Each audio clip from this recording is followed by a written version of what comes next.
Vous savez, la vie, ce n'est pas parce que tu respires et que tu marches, etc. Ça, ce n'est pas la vraie vie. Ça, c'est la vie avant la vie. Vous voyez les animaux, tout ça, ils vivent. Regardez le poulet, il court, il marche, et on va l'attraper un jour, on va le tuer pour le manger. Vous voyez? Ça, c'est une vie passagère. Hein? Le poulet, il ne respire pas comme nous.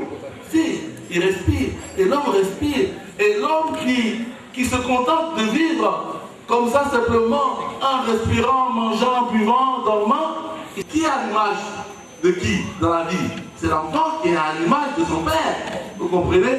Donc, notre vocation, c'est de vivre la vie de Dieu, puisque nous sommes des enfants de Dieu. C'est ce qu'on appelle la rencontrer le Christ. Et de le connaître véritablement, et de l'adorer, comme dit Jésus à la Samaritaine, qui était une femme simple, hein, la Samaritaine. Ce n'était pas une femme instruite, ce n'était pas une femme de grande classe, c'est une femme simple qui est venue puiser de l'eau au puits en plein midi. Il lui dit à cette femme simple, pour dire que ceci concerne tout homme. Le Père cherche des adorateurs en esprit et en vérité. Voilà. Donc, c'est ça la vie éternelle. Adorer Dieu en esprit et en vérité. Et nous avons le Saint-Esprit pour cela. Amen. Et nous sommes appelés à porter l'évangile partout. Parce que le chrétien, c'est un témoin.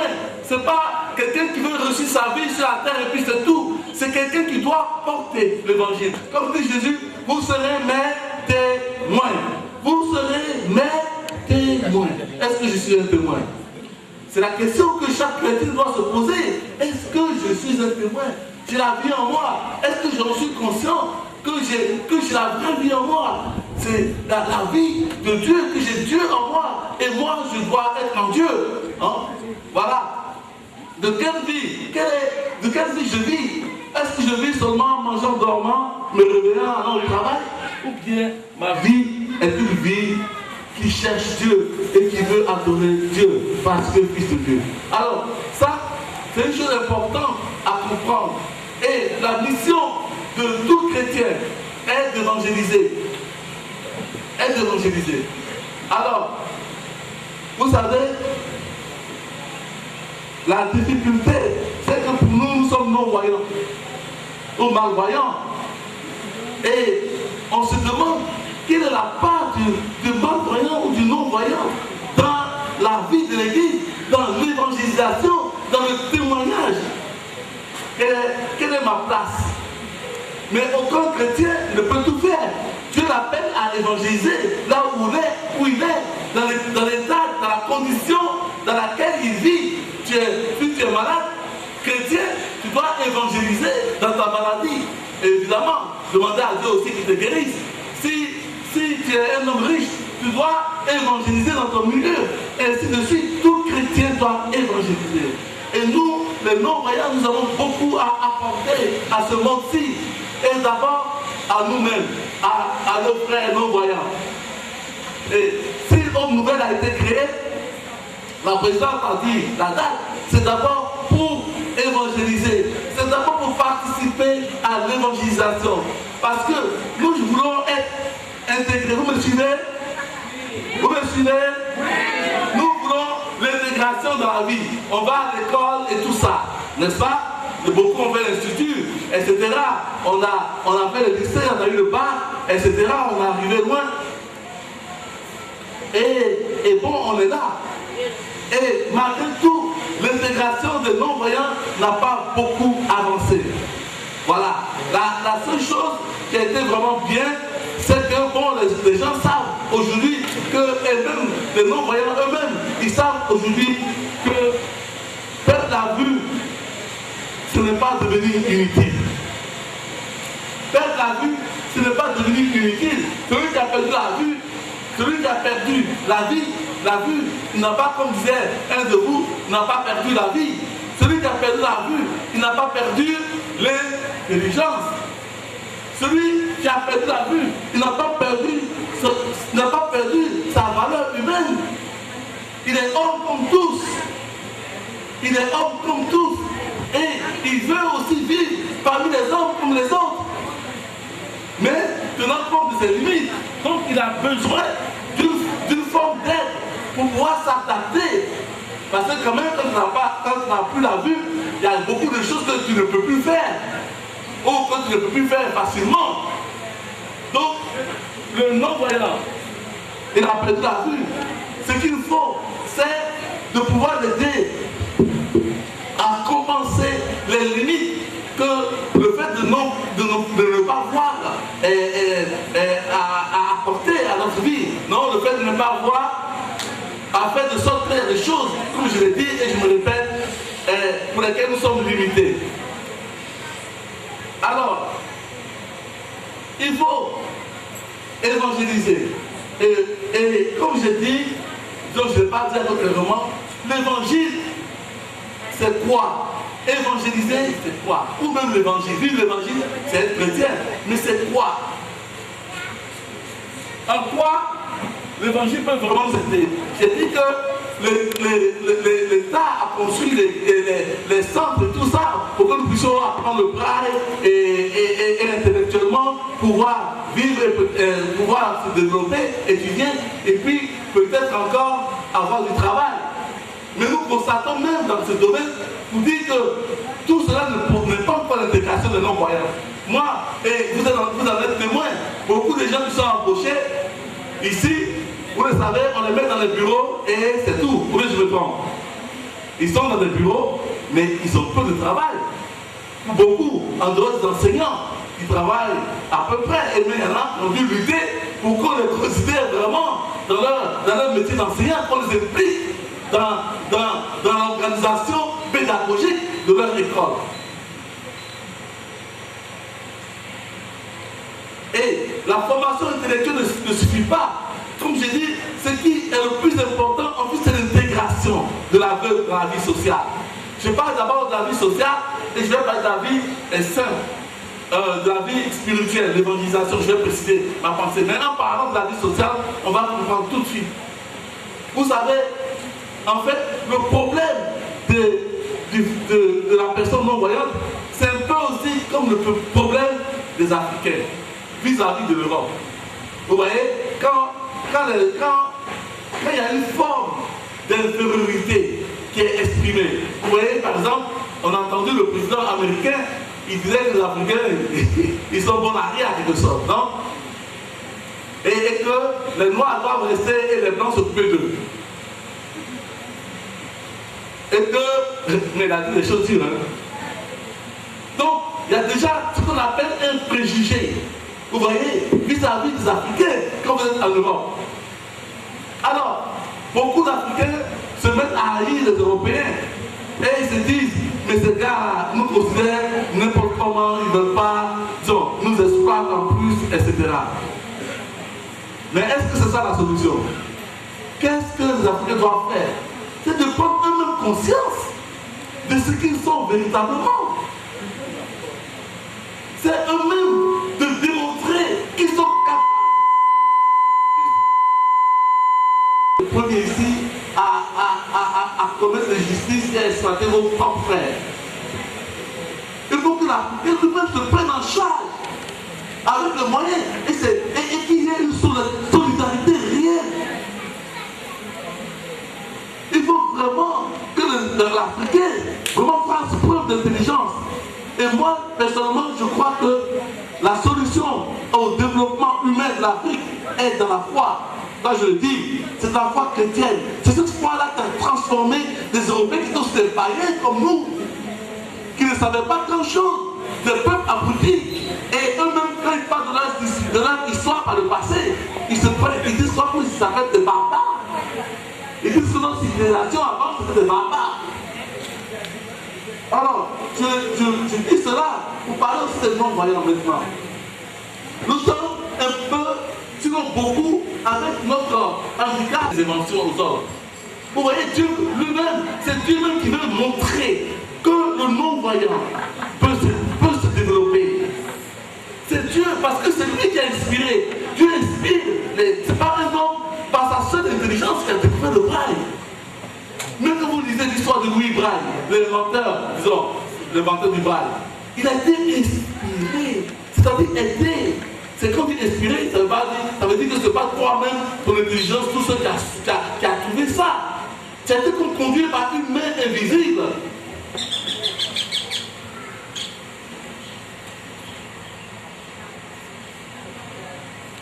Il paraît qu'il y a presque là. Bienvenue mon Père, merci d'être présent, c'est le Père Puissant, la paroisse Saint-Charles Rwanda.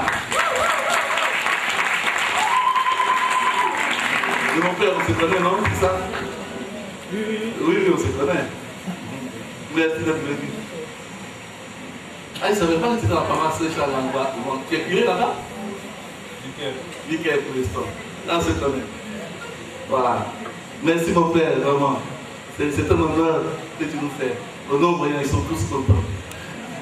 Et donc, vous voyez, qu'est-ce que je disais? Voilà, il a été inspiré. Il faut lire le signe des temps. C'est un temps nouveau pour les non-voyants, le braille.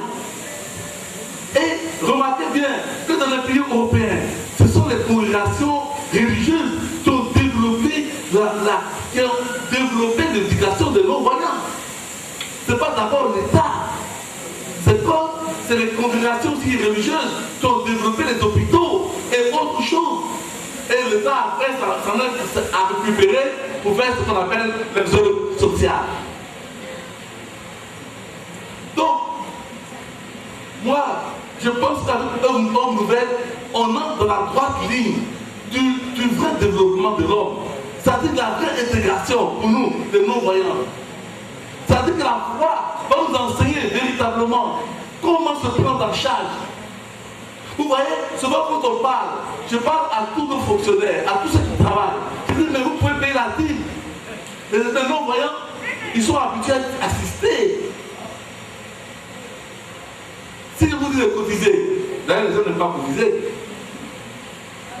On attend l'aide des autres. Évidemment, on a besoin de l'aide des autres. Mais est-ce que nous-mêmes, il y a des choses qu'on ne peut pas faire? Et je dis que par exemple, même les pauvres qui sont voyants, qui sont pauvres aussi, ils payent la dîme, une partie de tes biens que tu réserves à Dieu.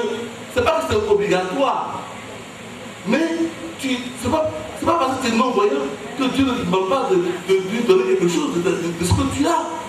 L'évangile, c'est pour tous. L'évangile, c'est pour tous.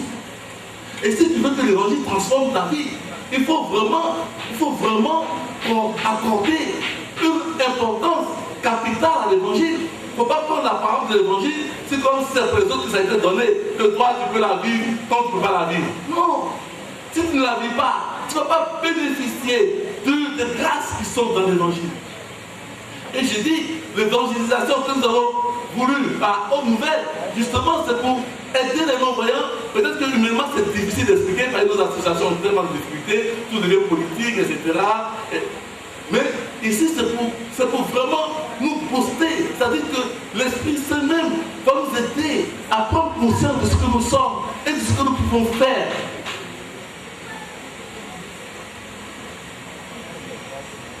Tu sais, il peut se confesser. Mon père, vous pouvez confesser, vous pouvez toujours demander au père de vous confesser. Vous voyez, et ça c'est important. Moi je me dis que, vu la grâce que l'évangile nous réserve, c'est-à-dire de prendre conscience de ce que tu es. Moi, c'est ma foi qui m'a vraiment aidé dans ma vie de non-voyant. Et c'est ça qui m'a aidé à m'intégrer partout où j'étais, même quand j'étais en France. Vous savez que j'étais en France, j'étais l'unique non-voyant de ma paroisse. C'était que des blancs. Mais je n'étais pas intimidé. J'étais là, et ma foi, et puis leur foi, c'était la même chose. Et même prenaient des exemples sur moi. Et des petits blancs même, si j'étais leur, comment on appelle là, j'étais leur exemple. Pas parce que je ne voyais pas, mais parce qu'ils voyaient que ce qui sortait de moi, c'était aussi la grâce de Dieu. Et donc, je me suis intégré dans une paroisse. Et vraiment, ils ne m'ont même pas traité comme un non-voyant. Et ça, moi, ça m'a aidé à prendre conscience de tout ce que je pouvais faire et vivre. Moi, par exemple, dans ma communauté, je suis le seul non-voyant. L'évangile est quelque chose d'important dans notre milieu, mes amis. Ça va nous aider à prendre conscience, à faire des efforts, à savoir que nous pouvons apporter quelque chose et que Dieu veut que nous apportons quelque chose. Vous savez, savez, il y a beaucoup, par exemple, parce que c'est l'habitude qui à l'école. Bon, ils se disent qu'ils sont non-voyants, ils se laissent aller, et ils ne travaillent pas, et c'est difficile, les examens, tout ça. Mais quand tu es chrétien, même si tu ne veux pas travailler pour toi-même, tu dis, mais ma paresse, est-ce que ça glorifie Dieu? Est-ce que ça glorifie Dieu? Mais ce que je dis, c'est aussi valable pour les voyants. Mais nous, encore l'esprit peut nous aider à nous former. C'est-à-dire comme les gens sont limités par l'handicap, et quelquefois, humainement, c'est difficile de s'en sortir. On a tellement été traités comme des inutiles que beaucoup sont comme paralysés dans leur vie. Mais le Saint-Esprit peut nous déparalyser. Un nouveau mot. Le Saint-Esprit peut nous rendre nos capacités. Amen. Le Saint-Esprit. Et donc il faut porter l'évangile. Je me rappelle qu'on était à Toumosi. On nous a dit que dans des villages où il y a des non-voyants, personnes sont d'eux, ils sont dans le désespoir. Parce que les voyants, c'est vrai, c'est pas qu'ils sont méchants, mais quand tu vois un non-voyant, tu es désarmé. D'abord, ça te fait peur de devenir non-voyant. C'est effrayant. Et puis, ils ont tellement pitié. Et ils disent, mais je ne peux rien faire. Parce que, eux, ils disent que le non-voyant ne peut rien faire. Parce qu'eux, ils font tout en voyant. Comment quelqu'un qui ne voit pas peut faire? Et ils sont souvent étonnés de voir que le non-voyant peut se débrouiller. Mais je suis convaincu qu'un non-voyant qui se convertit vraiment au Christ, il y en a même qui sont devenus des pasteurs et qui sont même passés par l'institut, je ne sais pas. Alors, naturellement, comme tout homme, il y a des gens, tout homme, ils sont battants, quoi. Voilà. Et beaucoup d'entre nous, peut-être même par des grands chrétiens, ils ont réussi parce qu'ils se sont donnés. Mais je sais que pour la plupart, pour la grande majorité, il faut que nous apportons l'évangile, tous ceux qui n'ont pas la foi. Et pour ceux qui ont la foi, il faut que cette foi s'approfondisse et que ça prenne vie, ça nous transforme réellement. Et que quand les gens nous voient, ils ne soient pas découragés. Ils se disent que mais Dieu fait des merveilles. Amen. Amen. Et là même, allô? Allô? Parce que c'est vraiment important pour notre milieu. Vraiment. Ça nous fait quitter, disons comme ça, comme Jésus dit, je suis la lumière. Ça nous fait quitter les ténèbres, même physiques de notre vie, pour entrer dans la lumière du Christ. Amen. Et découvrir nos propres qualités et la raison, nous donner la vraie raison de notre vie. Et que même, je vais vous dire plus, que même le fait de ne pas voir, c'est une possibilité encore pour avancer plus profondément dans la vie spirituelle et même dans la vie humaine. Amen. Et ça, c'est la merveille de Dieu, mais il faut se plonger véritablement dans la foi pour arriver à ce stade. Maintenant, en méditant bien ce que l'évangile apporte, comme l'évangile apporte le Christ, et le Christ qui nous transforme, on a compris une autre nouvelle. Et ça, c'est le Seigneur nous l'a mis très fortement dans le cœur, de pouvoir vraiment concrétiser l'aide des aveugles et des aveugles non-voyants, les gens préfèrent maintenant non-voyants, en construisant un centre. Et c'est un projet qui est énorme. C'est-à-dire qu'on veut faire un centre. Un premier centre à Abidjan, après ça sera dans les centres diocèses, selon la grâce que le Seigneur nous aura donnée. Donc, on a l'ambition de construire un centre. Alors, on a dit un centre spirituel et social. Et ce centre, ça sera un centre aussi de retraite. On aura pour la formation biblique, par exemple, la formation de la vie spirituelle. Pour passer la vie spirituelle, a besoin d'être formé pour que les aveugles aient accès à la spiritualité comme tous les autres, pour qu'ils deviennent des chrétiens comme tous les autres dans leur formation. On a, dans ce sens, on peut voir par exemple une bibliothèque. Alors, il y aura une bibliothèque où on veut installer la Bible. On a déjà une Bible, on a déjà une Bible d'or. C'est 36 volumes, vous imaginez. 36 volumes.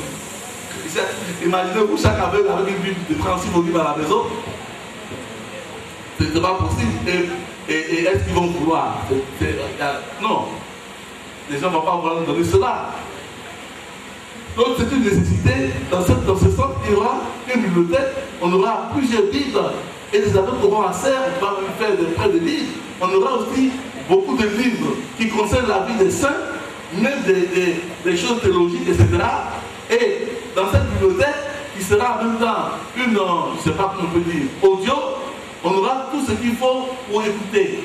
Mais évidemment, c'est plus facile avec les CD, etc., même avec nos comment on appelle là, avec les logiciels dont me parlait tout à l'heure notre frère expert, M. Bram. On peut acquérir beaucoup de choses en audio, même la Bible. C'est bien l'audio, mais il faut quand même l'écrit. Vous savez, moi, j'ai beaucoup d'audio, mais j'ai aussi beaucoup d'écrit. Mais ça te permet de vraiment avoir une expression concrète. C'est pas la Bible, on l'appelle la Sainte Écriture. Pourtant, on la lit et on la commande. Donc, l'écrit aussi est important. Voilà. Donc, on aura une bibliothèque, et puis une bibliothèque donc, qui va posséder des livres concrets, des livres, oui, comme on dit d'habitude, et une partie audio. Et même pour faciliter tout cela, on compte même créer un centre aussi informatique dans ce centre. Un centre informatique où on va disposer d'ordinateurs. On va voir qu'on fera par la grâce de Dieu. Et puis on aura des frères qui sont des experts qui vont aider les non-voyants à s'initier à l'informatique courante, pour qu'ils puissent savoir utiliser l'ordinateur, ils puissent aller sur les sites, ils puissent aller consulter, etc. etc. Mais pour nos non-voyants, l'ordinateur, je veux dire, tout ce qui est technique modèle est très important, y compris les téléphones, etc. Donc, nous voulons aider les non-voyants à avoir accès à tout ce qui est spirituel. Mais évidemment, quand on dit tout ce qui est spirituel, ce n'est pas seulement spirituel, il y aura aussi des livres de culture, etc. Et pour nos étudiants, ça sera aussi une grande aide d'avoir une bibliothèque. Et il y aura dans ce centre ce qu'on appelle un centre pour les auxiliaires de non-voyants.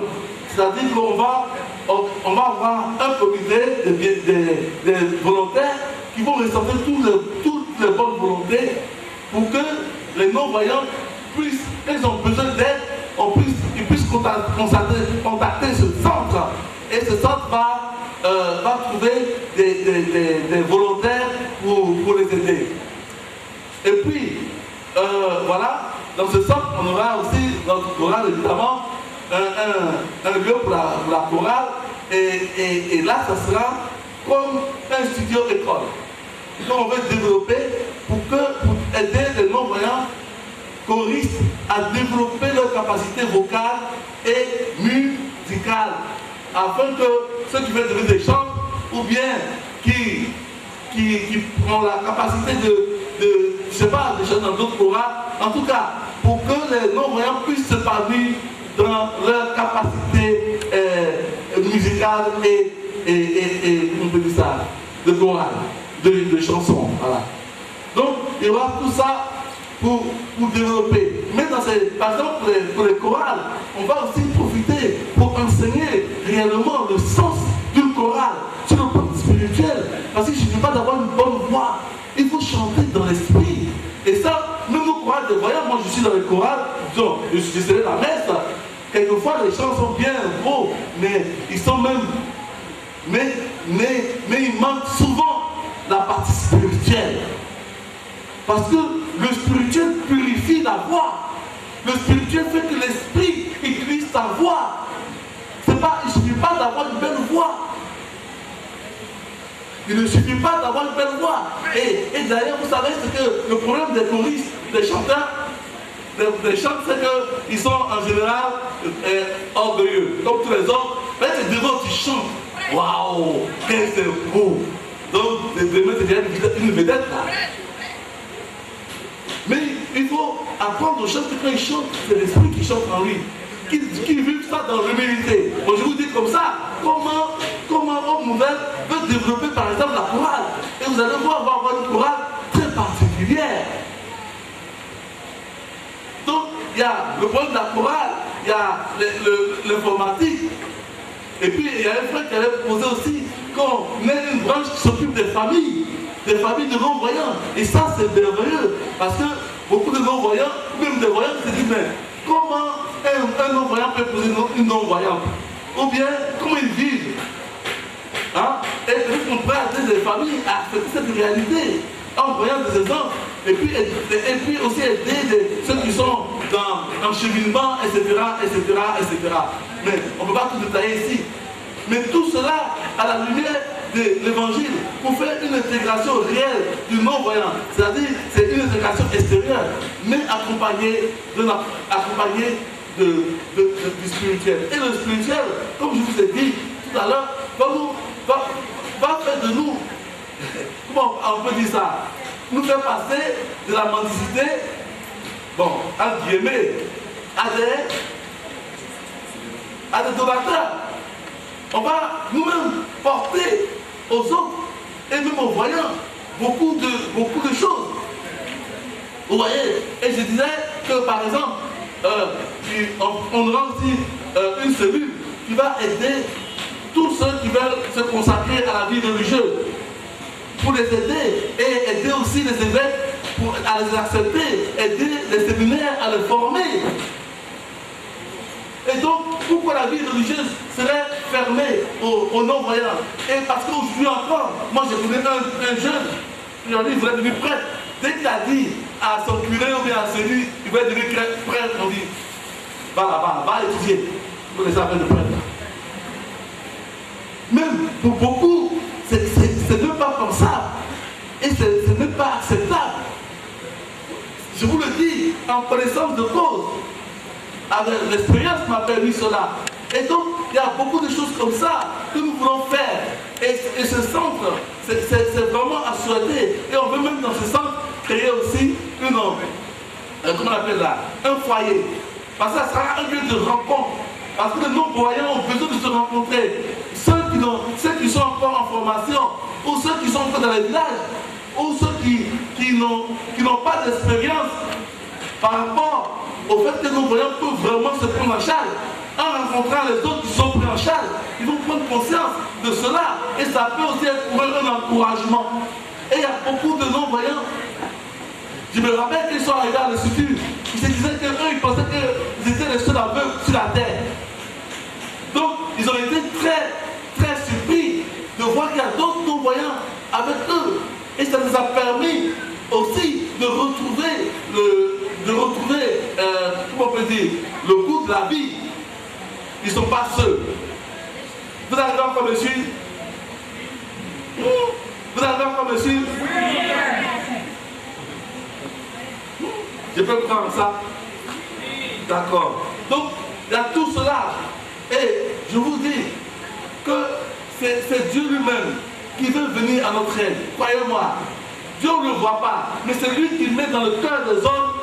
C'est lui qui est le seul bon qui met dans le cœur des hommes d'aider les autres. Moi, je veux que Hope Nouvelle ne soit pas là pour profiter des aveugles, mais pour aider les aveugles à se prendre en charge et vraiment à devenir des chrétiens exemplaires, des chrétiens témoins.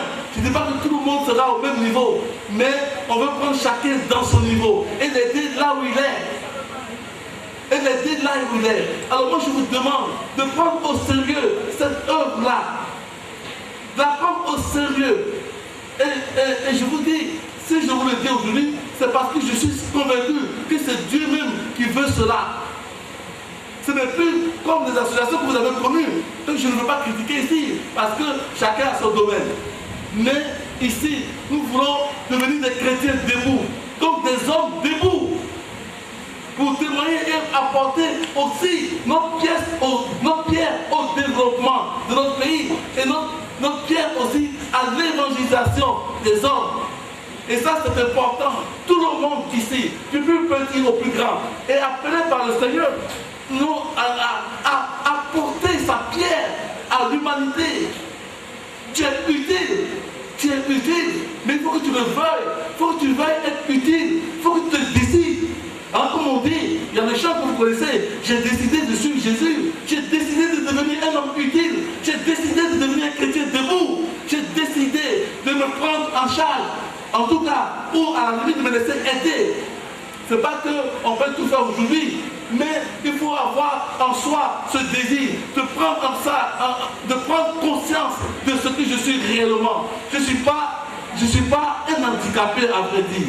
C'est vrai que j'ai un handicap, mais je suis pleinement un homme capable d'évoluer, capable de réaliser les projets de Dieu pour ma vie.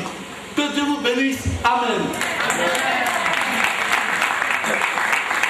Ceux qui peuvent penser à contribuer par vos dîmes, priez Dieu qui vous donne la dîme. Si vous ne pouvez pas payer la dîme, payez la moitié. En tout cas, débrouillez-vous. Dites-vous que dans vos biens que vous avez, même si il y a 50 000 francs par mois, il y a quelque chose qui appartient à Dieu pour toi. Ça c'est à part de ce que je vous dis. Je vais vous expliquer une chose.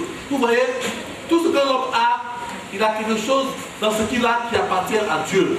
Et ça, l'Écriture nous révèle cela. Par exemple, Dieu a donné à Israël un pays, n'est-ce pas? Vous connaissez l'histoire d'Israël. Et il y avait combien de tribus? 12 tribus. Et 11 tribus pouvaient travailler pour eux-mêmes.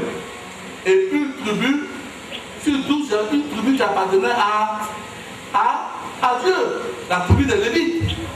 Ça, c'est une révélation.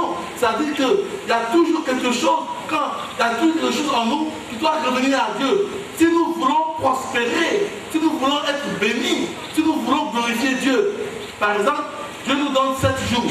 Et il dit, dans 7 jours, je te donne 6, et il y a un jour qui m'appartient. Vous comprenez? Donc, dans mes biens que j'ai, et un peu comme ça, c'est pourquoi, par exemple, les prêtres, eux, ils laissent tout pour Dieu. Mais ce n'est pas tout le monde qui est appelé à ça. Mais tout le monde est appelé, c'est-à-dire que toi, tu as tous tes biens, mais tu as quelque chose que tu dois donner à Dieu, c'est-à-dire à l'église. C'est vrai que tu peux aider après les gens, mais ce n'est pas de ça qu'il s'agit. Aider les gens, c'est un devoir. Ce n'est même pas une question de dîme. Mais il y a quelque chose. Ce n'est pas que la dîme, même c'est au-delà, ça dépend. Dans le Christ, on a dépassé la dîme, mais au moins, c'est peut-être le plus facile. Tu as quelque chose que tu peux te donner pour Dieu. Ce n'est pas une question d'être pauvre ou d'être riche. C'est un devoir chrétien de donner à l'Église, de participer à l'œuvre de l'Église, de participer à la mission de l'Église, non seulement avec sa vie, mais aussi avec ses propres biens. Cela est valable pour les voyants, c'est valable aussi pour les aveugles, c'est valable pour tous. Que Dieu vous bénisse. Amen.